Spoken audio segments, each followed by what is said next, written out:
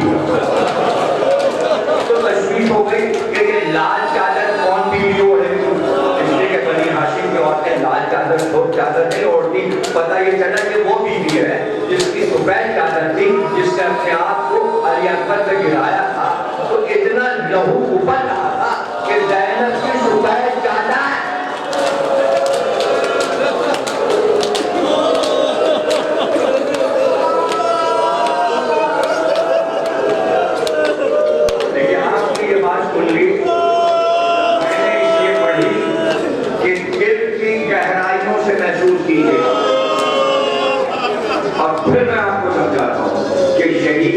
لہو کی سرخی کیا ہے. تمام بڑے بڑے علماء نے لکھا کہ جب اہل حرم لاش حسین پر آئے تو جس پر حضرت زینب امام حسین کی لاش پہ بیٹھی وہ رانو، تو اس پر گلے کا لہو بہہ رہا. لیکن راوی کہتا ہے ایک پہلو میں کبرا بیوی بیٹھی تھی، ایک پہلو میں سکینہ. جیسے ہی زینب لاش پہ بیٹھی دونوں چلو لگا کر لہو کو لینا شروع کیا اور لیتی جاتی تھی. کبھی کبرا کے بالوں پہ لگاتی، کبھی سکینہ کے بالوں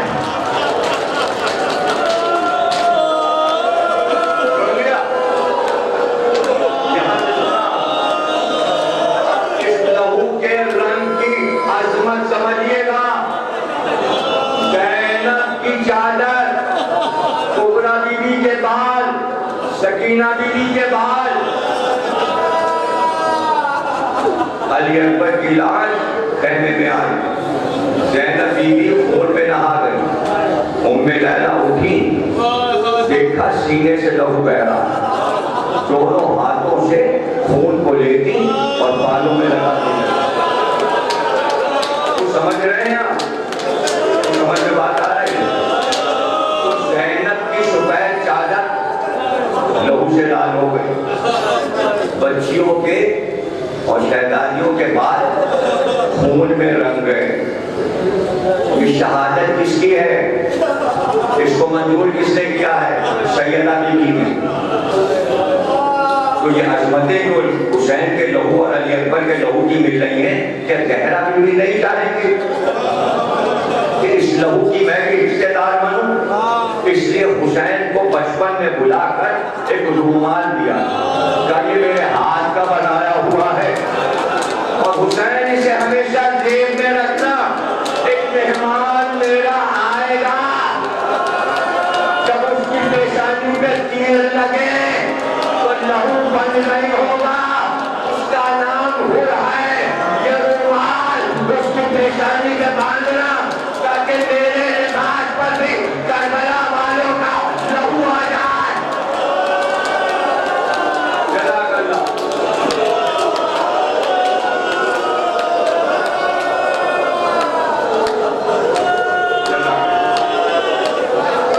خوب سنا.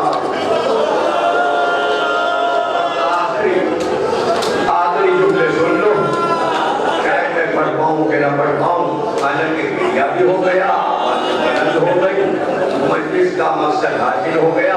لیکن آخری بات سن لو. ایک بار شام غریبہ میں ایک بیوی کے رونے کی آواز آئی. حضرت زینب اٹھی، کہا بیوی کیا بات ہے؟ جب خیمے سے نکلی تھی میرا چھوٹا بچہ میری چادر پکڑے تھا. اب میں ڈھونڈتی ہوں تو میرا بیٹا نظر نہیں آتا. کہا کہ چھوٹا تھا 5 برس کا، اولاد عقیل میں سے ایک بیوی ہے اور یہ بچہ جناب عقیل کا نواسا ہے. وہ کہتی ہے بچہ نہیں ملتا۔ ایک بار زینب نے حضرت ام کلثوم سے کہا کبھی بھی صبر کرو، ہم دونوں بہنیں جاتے ہیں، تمہارے بچے کو صحرا میں ڈھونڈیں گے، فرات کے کنارے ڈھونڈیں گے۔ ایک بار وہی سے آواز کی عباس اگر اس بیوی کا بچہ فرات پر ہو تو آواز دے کے بتا دو، میں آ کر بچے کو لے جاؤ۔ ابھی تشویش میں کبھی کی بتدبیر کا آخری جملہ کے بعد سامنے سے ایک بیوی آتی نظر آئی جو سیاہ چادر اوڑھے تھی اور ایک بچے کی انگلی پکڑے تھی۔ آتے ہی آواز دی زینب، زینب یہ بچہ تمہارا کھو گیا تھا، صحرا میں بھٹک میں لے کے آئی ہوں۔ زینب نے دوڑ کر اس بچے کو اپنی باہوں میں بھر لیا، ارے کہا یہ تو اسی بیوی کا بچہ ہے، ارے تیرا بچہ مل گیا۔ ماں آئی بچے کو لپٹا لیا۔ ایک بار وہ بیوی جانے کے لیے مڑی تو حضرت زینب نے کہا بیوی ذرا ٹھہرو، ایک سوال کرنا چاہتا ہوں، تقریر کا آخری جملہ ہے، بڑا گریا کیا آپ نے، جب یاد کریں گے تو بہت روئیں گے، جملہ سن لیجیے۔ بیوی ایک سوال کا جواب دے دو، کا کیا بات ہے؟ کل تمہارے سر پہ چادر ہے، تم ہم میں سے تو نہیں ہو، ہماری بیویوں کے تو سر پہ چادر نہیں ہے، اور تم لشکر مخالف کی ہو نہیں سکتی ہو، اس لیے کہ وہاں کوئی عورت ایسی نہیں ہے جو اتنی رحم دل ہو، ہمارے تم ہو کون